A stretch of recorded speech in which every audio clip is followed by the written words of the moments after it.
প্ৰথম কথা আচৰিত লাগিছে শুনি পেলাই তেওঁলোকে এতিয়া ন্যায়ৰ বাবে ৰাজপথত নামিছে আৰু তেওঁলোকৰ যিটো প্ৰতিবাদ হ'ব সেই প্ৰতিবাদটো হৈছে ময়ো জুবিন আপুনিও জুবিন এতিয়া প্ৰথম কথাটো ক'ব বিচাৰিছোঁ মানুহে ইমান মিছা এক্টিং কেনেকৈ কৰিব পাৰে আৰু ইমান মিছা কথা কেনেকৈ ক'ব পাৰে জুবিন গাৰ্গদেৱৰ ন্যায়ৰ বাবে এতিয়া চৰকাৰ কাৰ বিজেপিৰেতো চৰকাৰ হয় মানে চৰকাৰৰ এগেইনষ্টত বিজেপি কৰ্মীয়ে আন্দোলন কৰিব মানে ক'বলৈ গ'লে পুলিচে এতিয়া নিজৰ হাতত হেণ্ডকাফ পিন্ধিব লাগিব তাৰ বাহিৰে একো নাই চুৰক ঘৰত বৰপিৰা পাৰি দি পেলাই মানুহক দেখা বাৰীত চুৰ বিচাৰি ফুৰিলে নহ'ব নহয় কথাটো তেনেকুৱা হয় নে নহয় এতিয়া যদি সঁচাকৈ ময়ো জুবিন আপুনিও জুবিন যদি এনেকৈ হৈছে জুবিন দাক যদি সঁচাকৈয়ে সন্মান কৰে সঁচা অৰ্থত সন্মান কৰে মই এতিয়া প্ৰমাণ দিম কিন্তু মুখ্যমন্ত্ৰী ডাঙৰে নিজে কৈছিলে যে I am big fan of Zubeen মই জুবিন গাৰ্গদেৱৰ বহুত মানে ডাঙৰ ফেন হয় তেওঁতো জুবিন গাৰ্গদেৱক লৈ ৰাজনীতি কৰিছে সেই ৰাজনীতিৰ লিষ্টখন কি ক্ষেত্ৰত ৰাজনীতি কৰিছে সেই লিষ্টখন পিছত জনাই আছোঁ কিন্তু এতিয়া এটা প্ৰমাণ দিওঁ যে মুখ্যমন্ত্ৰী হিমন্ত বিশ্ব শৰ্মা ডাঙৰীয়া কিমান জুবিন গাৰ্গদেৱৰ ডাঙৰ ফেন হয় বিগ ফেন হয় এইটো হৈছে মুখ্যমন্ত্ৰী হিমন্ত বিশ্ব শৰ্মা ডাঙৰীয়াৰ ফেচবুক পেজ মই ভিডিঅ' জাৰ্নেলিষ্টক অনুৰোধ জনাম জুম কৰিবৰ কাৰণে এইটো হৈছে মুখ্যমন্ত্ৰী হিমন্ত বিশ্ব শৰ্মা ডাঙৰীয়াৰ ফেচবুক পেজ বিজেপিৰ যিটো ভাইটি চেল আছে ভাইটি চেলকো অনুৰোধ কৰিছোঁ কংগ্ৰেছৰ মানুহখিনি পিছত নালাগি পেলাই এই মুখ্যমন্ত্ৰী ডাঙৰীয়াৰ আজি এই ফেচবুক পেজটো চেক কৰিব এতিয়া ফেচবুক পেজটো কিয় দেখুৱাইছোঁ মই এতিয়া দেখুৱাইছোঁ ইয়াত গ'লোঁ যোৱাৰ পিছত যাম আমি এই ফলোয়িং আৰু ফলোৱাৰ্ছ আৰু ফলোয়িং আছে ঠিক আছে আমি মুখ্যমন্ত্ৰী ডাঙৰীয়াৰ ফলোয়িঙৰ ছেকশ্যনটো যাম তেওঁনো কাক ফ'ল' কৰে আমি চাম এয়া চাওক কাক ফ'ল' কৰে মেহবুবা মুফতিকে আদি কৰি চবকে ফ'ল' কৰি থোৱা আছে ইয়াত চাওক জুবিন গাৰ্গদেৱক ফ'ল' কৰিছেনে লাষ্টত অমিত শ্বাহ আছে মেহবুবা মুফতিৰ পৰা আদি কৰি সকলো আছে টাইমছ অফ ইণ্ডিয়াৰ পৰা আদি কৰি সকলো আছে কিন্তু প্ৰাগ নিউজ আছে অসম লাইভ 24 আছে কিন্তু জুবিন গাৰ্গদেৱৰ তেওঁ ফ'ল' কৰিছেনে চাওকচোন চাওক মাত্ৰ 31জন ফ'ল' কৰিছে 31জনৰ ভিতৰত ময়ো জুবিন আপুনিও জুবিন যে মুখ্যমন্ত্ৰী ডাঙৰীয়াই কয় এবাৰো জুবিন গাৰ্গদেৱক ইমানে যদি ভাল পায় তে এবাৰো ফেচবুক পেজটো কিয় ফ'ল' নকৰিলে অনুৰাগীজন ক'ত আছে ক'ত ব্যস্ত তেওঁ নতুন পৰিকল্পনা কি কৰিছে এইবিলাক তেওঁ জানিবলৈ মন নাযায়নে এতিয়া জুবিন গাৰ্গদেৱক লৈ ৰাজনীতি কৰিবলৈ অলপো লাজ নালাগেনে এইখন চৰকাৰ ইমান মিছা কথা ক'ব পাৰে ইমানেই মিছা কথা ক'ব পাৰে মানে এওঁলোকৰ মতে ৰাইজেও মিছা কথা কওক জাতিলাওটোক জাতিলাও বুলি ক'ব নালাগে ৰাইজে এতিয়া জাতিলাওটোক বেঙেনা বুলি ক'বলৈ দিব এওঁলোকে ইমান তলৰ খাপৰ মানুহ এওঁলোকে গছৰ গুৰি কাটি পেলাই গছৰ ওপৰত পানী দিয়ে আজি যে জুবিনদাৰ ন্যায়ৰ কাৰণে আন্দোলনত নামিব তেন্তে গৃহ বিভাগ ব্যৰ্থ হৈছে মুখ্যমন্ত্ৰী ডাঙৰীয়া ব্যৰ্থ হৈছে লাজ নালাগে শ্লোগান কি দিব যে বিজেপি বাচাও হিমন্ত বিশ্ব শৰ্মা হটাও ক'ব পাৰিব তেওঁলোকে যিসকল বিজেপি কৰ্মীয়ে আপোনাৰ প্ৰতিবাদত নামিব তেওঁলোকে ক'ব পাৰিবনে তেওঁলোকে কিহৰ কাৰণে প্ৰতিবাদত নামে কাৰণ এখন চৰকাৰ বিফল হৈছে কাৰণে বিজেপিয়ে আকৌ প্ৰতিবাদত নামিব জুবিনদাৰ ন্যায়ৰ কাৰণে মুখ্যমন্ত্ৰীয়ে মানে জাষ্টিছ দিব পৰা নাই সেইকাৰণেতো বিজেপি কৰ্মীসকলে আন্দোলনত নামিব তেনেহ'লে শ্লোগান কি হ'ব অসমৰ ৰাইজে জানিব বিচাৰিছে বিজেপি বাচাও হিমন্ত বিশ্ব শৰ্মা হটাও হ'বনে নহয় শ্লোগান দিব পাৰিবনে বিজেপি কৰ্মীসকলে যে জুবিনদাৰ ন্যায় বিচাৰ লাগে ক'ব পাৰিবনে বিজেপি গো বেক ক'ব পাৰিবনে বিজেপি চৰকাৰ হাই ক'ব পাৰিবনে মুখ্যমন্ত্ৰী হিমন্ত বিশ্ব শৰ্মা মুৰ্দাবাদ বুলি বিজেপি কৰ্মীসকলে ক'ব পাৰিবনে নোৱাৰে সেইটোহে আচল কথা ৰাইজক দেখুৱাই পেলাই জুবিনদাৰ নামত ৰাজনীতি কোনে কৰি আছে প্ৰথম দিনাৰ পৰা সকলোৱে জানে যদি মুখ্যমন্ত্ৰী ডাঙৰীয়াই যে এতিয়া শ্লোগানটো দিছে ময়ো জুবিন আপুনিও জুবিন কিন্তু ফেচবুকত তেখেতৰ মুখ্যমন্ত্ৰী হিমন্ত বিশ্ব শৰ্মা ডাঙৰীয়াৰ ফেচবুক পেজত কিয়নো জুবিন দাক আমি দেখা নাপালোঁ কিয় ফ'ল' নকৰিলে এয়াই নেকি তেওঁৰ প্ৰেম মুখ্যমন্ত্ৰী হিমন্ত বিশ্ব শৰ্মা নাটক কৰাত খুব ভাল আৰু গোটেই বিজেপি দলটোৱে মাৰ্কেটিং আৰু নাটকত 1 নম্বৰত থাকে তেওঁলোকে এষাৰ কথা আছে ন শগুন যিমান ওপৰত নুৰক কিয় সদায় মৰা শৰ ওপৰতে চকু তেওঁ যিমান ডাঙৰ পদবীত নাথাকক কিয় সদায় এনেধৰণৰ ৰাজনীতি কৰি থাকিব তাৰ বাহিৰে এইখন চৰকাৰ একো নাই মই আগতেও কৈছিলোঁ এতিয়াও প্ৰথমে ক'ম যে কুকুৰা মাৰি খোৱাটো কোৱা হয় চিকেন পাৰ্টি ছাগলী মাৰি খোৱাটো কোৱা হয় মটন পাৰ্টি আৰু দেশৰ জনতাক মাৰি খোৱাৰ লগতে দেশৰ জনতাক মূৰ্খ বনোৱা পাৰ্টিটোৱে হৈছে ভাৰতীয় জনতা পাৰ্টি এতিয়া ক'লে ভাইটি চেলৰ পৰা আদি কৰি বিজেপি কৰ্মকৰ্তাসকলৰ গাত লাগিব সঁচা কথা ক'লে তেওঁলোকৰ গাত লাগিব এতিয়া আপুনি যিটো কথা ক'লে কালি ঝুমুৰৰ যিসকল শিল্পী আছিলে তেওঁলোকক মানপত্ৰ দিয়া হ'ল আৰু 25,000 টকা এককালীন সাহায্যতা দিয়া হ'ল এতিয়া তাতে কৈ আছে যে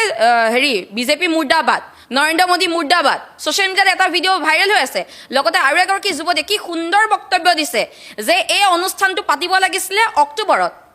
কিন্তু পাতিলে 16 ছেপ্টেম্বৰ ইয়াত বোলে কি কাৰণ আছে আমি বুজি পোৱা নাই এনেকুৱা পৰিস্থিতিত পাতিলে বোলে তেওঁলোকে নিজে কৈছে আমাক 25,000 আমাক মিঠাতেল নালাগে আমাক লাগে এছটি ষ্টেটাছ আমাক লাগে জনজাতিকৰণ আমাক লাগে মাটিৰ পট্টা লাগে যুৱতীগৰাকীয়ে নিজে কৈছে লগতে কৈছে যে এখন চৰকাৰে কি কৈছিলে গিনিজ বুক অফ ৰেকৰ্ড কৰিব ঝুমুৰ নৃত্য তাৰপিছত মন্ত্ৰীসকলে দুদিনমানৰ পিছত কি ক'লে নাই আমি ৰেকৰ্ডৰ কথা কোৱা নাছিলোঁ নহয় কিন্তু তেওঁলোকৰ সবৰে হাতে হাতে প্ৰমাণ আছে এইখন চৰকাৰ যে কিমান মিছা এতিয়া 25,000 টকা যে দিলে আজিকালি কোনো মানুহ মূৰ্খ নহয় 25,000 টকা দিলে যে 25 দিনৰ কাৰণে দিছে নে 25 বছৰৰ কাৰণে দিছে আজি বাগানে কি বিচাৰিছে বাগানে বিচাৰিছে শিক্ষক শিক্ষয়িত্ৰী মডেল স্কুল দিছে শিক্ষক শিক্ষয়িত্ৰী নাই বাগানে কি বিচাৰিছে চিকিৎসালয় ভাল চিকিৎসালয় আজি কি বিচাৰিছে মাটিৰ পট্টা বিচাৰিছে এছটি ষ্টেটাছ বিচাৰিছে জনজাতিকৰণ বিচাৰিছে এইবিলাক কিয় নকৰে লগতে ঝুমুৰ বিশ্ব ৰেকৰ্ড হোৱাটো বিচাৰিছিলে তেওঁলোকক মাতি আনি পেলাই এনেকুৱা অন্যায় কিয় কৰিলে আজি সেই যুৱকজনে যে ক'লে নৰেন্দ্ৰ মোদী মুৰ্দাবাদ ঠিকে কৈছে ইয়াত আহি পেলাই গম পালে যে এইবিলাক সব ভেকু ভাওনা কোনো মানুহটো মূৰ্খ নহয় তেওঁলোকে কি কৈছে যে আমাক অনলাইন দিয়া হ'লেও ভাল আছিলে চাৰ্টিফিকেটখন চাব ভিডিঅ'টোত এইবোৰ আমি কোৱা কথা নহয় যে চাৰ্টিফিকেটখন অনলাইন দিব পাৰিলেহেঁতেন ডিষ্ট্ৰিক্টে দিয়াৰ ব্যৱস্থা কৰিব পাৰিলেহেঁতেন এনেকুৱা এটা ডাঙৰ মানে আয়োজন কিয় কৰিলে যি পৰিস্থিতি জুবিন গাৰ্গ দেৱৰ এটা প্ৰতিবাদ হৈ আছে চাৰিওফালে ন্যায়ৰ বাবে তেনে ক্ষেত্ৰত এনেকুৱা ধৰণৰ ব্যৱস্থা কিয় ল'লে লগতে তেওঁলোকে এইটোও কৈছে যে জুবিনদাৰ ন্যায়ো বিচাৰিছে এতিয়া তেওঁলোকে 25,000 টকাত সীমাবদ্ধ থাকিব বিচাৰা নাই তেওঁলোকৰ যিসমূহ দামী এছটি ষ্টেটাছৰ পৰা আদি কৰি জনজাতিকৰণৰ পৰা আদি কৰি মাটি পট্টাৰ পৰা আদি কৰি এইবিলাক কিয় নকৰে এইখন চৰকাৰে আৰু কি কয় কংগ্ৰেছে বোলে ৰাজনীতি কৰে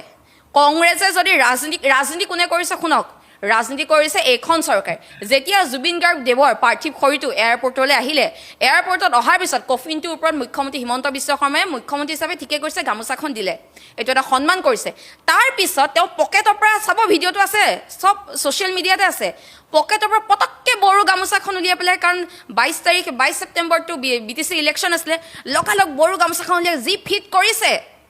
আৰে জুবিন গাৰ্গ দেৱৰ পাৰ্থিৱ শৰীৰটোৰ ওপৰতো পলিটিক্স মানে বড়োসকলক মানে দেখুৱাইছে চোৱা মোক ভোটটো দিবা মই তোমালোকৰ গামোচাখন ওপৰত দি দিছোঁ তেওঁ যদি বড়ো জনজাতি গামোচাখন দিব মন আছিলে তেওঁ লগত হাতত লৈ যাব লাগিছিলে তেওঁ পকেটত কিয় লৈ গ'ল মনে 1 নম্বৰ ৰাজনীতি কোনে কৰিলে বিজেপি লগতে মুখ্যমন্ত্ৰী হিমন্ত বিশ্ব শৰ্মাই 2 নম্বৰ যেতিয়া পাৰ্থিৱ শৰীৰটো আহিলে লগালগ তাত অলপ হুলস্থুল হৈছিলে মানুহখিনি মানে ৰৈ আছে কেতিয়া আহিব দুখত ভাগি পৰিছে তেতিয়া কি ক'লে এইখিনি বোলে উচ্ছেদিত সমৰ্থক বোলে সেইটো ৰাজনীতি কোনে কৰিলে তাৰপিছত তেওঁ কি ক'লে যে জুবিন গাৰ্গক দেৱক যদি ন্যায় দিব নোৱাৰোঁ তেনেহ'লে মোক ভোট নিদিব মানে মই ন্যায় দিম কিন্তু মোক ভোট লাগিব এইটো ৰাজনীতি কোনে কৰিলে তাৰপিছত কি ক'লে যে জুবিন গাৰ্গ দেৱৰ অনুৰাগীৰ 10% মোৰ অনুৰাগী সেইটো কোনে কৰিলে এইবিলাক কোনে কৰিছে তাৰপিছত কি কৰিলে বাংলাদেশৰ গায়িকাৰ কথাটো আনিলে সেইটোতো ৰাইজ নগলিলে তাৰপিছত কি কৰিলে মিঠাতেল তেওঁতো গেলামালৰ দোকানী নে মুখ্যমন্ত্ৰী মোৰ সন্দেহ হয় সেইটোতো ৰাইজ নগলিলে তাৰপিছতে তাৰপিছত আনিলে আপোনাৰ উদ্যমিতা অৰুণোদয় সেইখিনিতো ৰাইজ নগলিলে তাৰপিছত তেওঁ ক'লে যে মোৰতো দৰমহা পইচাকেইটাহে চলি আছোঁ এটকাও নাই সম্পত্তিও নাই ডাইভাৰ্ট কৰিব বিচাৰিলে ইছ্যুটো সেইটোও নোৱাৰিলে তেওঁ চবফালে বিফল হৈ গৈ আছে তাৰপিছত কালি এটা কথা ক'লে যে কংগ্ৰেছৰ ঘড়ী কাটাডাল বোলে 28 দিনৰ পিছতহে ঘূৰে আমাৰ ঘড়ী কাটাডাল সদায় 28 দিনৰ পিছতে ঘূৰে বিজেপিটো ঘড়ীয়ে নাই দেখোন সময়ে বেয়া হৈ আছে দেখোন বিজেপিৰ মুখ্যমন্ত্ৰী ডাঙৰীয়া যি কয় সব মিছা কথা কয় আৰু সঁচা কথাবিলাক দেখোন ৰাইজে প্ৰতিফলিত কৰি দিছে এতিয়া ঘড়ী কাৰ বেয়া ঘড়ী কাৰ পিছত চলি আছে আজি প্ৰধানমন্ত্ৰী ডাঙৰীয়া কিয় নাহিলে অমিত শ্বাহ ডাঙৰীয়া কিয় নাহিলে আজি ইমান মিছা কথা ক'ব পাৰে মণিপুৰত কিয় নগ'লে মণিপুৰতো আমাৰ 28 দিনৰ ভিতৰতেতো ৰাহুল গান্ধী দেৱ গৈছিলে প্ৰধানমন্ত্ৰী ডাঙৰীয়া কেতিয়া গ'ল 28 মাহৰ পিছতহে গ'ল কাৰ ঘড়ীটো পিছত চলি আছে আমাৰ নে তেওঁলোকৰ ঘড়ী পিছত চলি আছে তেওঁ যে কৈছে ৰাহুল গান্ধী ডাঙৰীয়া যে 28 দিনৰ পিছত আহিছে তাৰ আগতে আহিব লাগিছিলে তেনেহ'লে আপুনি 28 দিনৰ ভিতৰত কি কৰিলে এই দুখীক দেখোন VIP ট্ৰিটমেণ্ট দিলে আৰু সাধাৰণ ৰাইজে জুবিনদাৰ যোনে ন্যায় বিচাৰিলে তেওঁলোকক দেখোন অত্যাচাৰ কৰিলে গুলি মাৰিলে 28 দিনত তেওঁ কি ন্যায় দিলে তেওঁতো সাধাৰণ জনতাৰ ওপৰতে অত্যাচাৰ কৰিলে তেওঁ যে 28 দিনৰ কথা ক'ব আহে তাৰপিছত তেওঁ কি ক'লে ভূপেন হাজৰিকাৰ দেৱৰ কথা ক'লে যে ভূপেন হাজৰিকাৰ দেৱৰ যেতিয়া মানে মৃত্যু হৈছিলে সেইটো সময়ত বোলে কংগ্ৰেছ বোলে অহা নাছিলে কংগ্ৰেছে বোলে ৰাজনীতি কৰিছিলে কালি দেখোন তেওঁৰ ফেচবুক পোষ্টত দেখোন ওলাই গ'ল তেওঁ দেখোন ফেচবুক পোষ্টত ওলাই গ'ল ভূপেন হাজৰিকাদেৱৰ যেতিয়া মৃত্যু হৈছিলে 10 তাৰিখে সম্ভৱ খুব সম্ভৱ 10 নহয় মই পাহৰিছোঁ এতিয়া 9 দিনৰ পিছতে কিন্তু ৰাহুল গান্ধী দেৱ উপস্থিত হৈছিলে তেখেতৰতো ফেচবুক পোষ্টটো আছে নহয় ফেচবুক পোষ্টেতো মিছা কথা নকয় তেওঁ ইমান মিছা কথা ক'ব পাৰে ইমান মিছা কথা ক'ব পাৰে মানে আচৰিত আৰু মিছা কথা কোৱাৰো এটা মানে সীমা আছে তেওঁ সীমা অতিক্ৰম কৰি গৈছে ফটো আছে নহয় ফটোৱে কথা কয় ইমান মিছা কথা কেনেকৈ ক'ব পাৰে আজিকালিতো ৰাইজ আৰু মূৰ্খ নহয় ন এতিয়া মানে কি হৈছে যেনেকৈ কুকুৰে কণী পাৰিব সময়ত খুৰাং বিচাৰি ফুৰে খুৰাংটো নাপালে কি কৰে চটফটাই থাকে তাৰপিছত কি কয় য'তে পায় ত'তে কণী পাৰে সেই তেনেকুৱা আছে মুখ্যমন্ত্ৰী ডাঙৰীয়া এতিয়া মানে খুৰাং বিচাৰি ফুৰিছে আৰু যেনেকৈ পানীত পৰিলে মানুহে কি কৰে খেৰ খুঁটাডালে আশ্ৰয় বুলি ভাবে এতিয়া সেই তেনেকুৱা অৱস্থা আছে মুখ্যমন্ত্ৰী ডাঙৰ তাৰ বাহিৰে ৰাজনীতি কোনে কৰিছে মই বুজাইলোঁ প্ৰথমৰ পৰা শেষলৈকে তাৰপিছত এই যে BTC ইলেকশ্যন হৈছিলে মানুহ কোনে জইন কৰাইলে বিজেপিত মানুহ জইন কৰাইছিলে নহয় পাহৰিছোৱে তাৰপিছত দিলীপ শইকীয়া ডাঙৰীয়া বিজেপিৰ সভাপতি কি কৰিছিলে মোবাইলটো এনেকৈ স্পীকাৰত দি মুখ্যমন্ত্ৰী ভাষণ শুনাইছিলে এইবিলাক ৰাজনীতি কোনে কৰিছিলে য'ত জুবিন গাৰ্গ দেৱৰ পাৰ্থিৱ শৰীৰটো সৰুসজাই ষ্টেডিয়ামত ৰখা হৈছিলে সেই সময়ত বিজেপি ফূৰ্তি লাগিছিলে আকৌ তেওঁলোকে যোগদান কাৰ্যসূচী ৰাখিছে মুখ্যমন্ত্ৰী ভাষণ শুনাইছে এইবিলাক কৰি আছিলে তেওঁলোকে লাজ নালাগে তাৰপিছত কি কৰে দুৰ্গা পূজাত তেওঁলোকৰ ডাঙৰ ডাঙৰ নেতাবিলাকৰ ফটো শুভেচ্ছা বাণী ওপৰত জুবিন গাৰ্গ দেৱৰ ফটো লাজ নালাগে